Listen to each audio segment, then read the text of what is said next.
কালো কালো করিস না লো ও গোয়ালের ঝি, আমায় বিধাতা করেছে কালো, আমি করব কি? এক কালো যমুনার জল সর্বপ্রাণী খায়, আর এক কালো আমি কৃষ্ণ সকল রাধে চাই। এই কথা শুনিয়া কানাই বাঁশি হাতে নিল, সর্প হয়ে গেল বাঁশি রাধেকে দংশিল।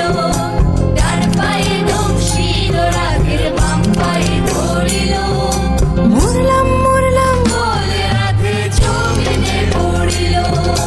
মরবে না রাধে মন্ত্র ভালো জানি, দুই একখানা ঝাড়া দিয়ে বিষ করিব পানি। এমন অঙ্গের বিষ যে ঝাড়িতে পারে, সোনারে যৌবন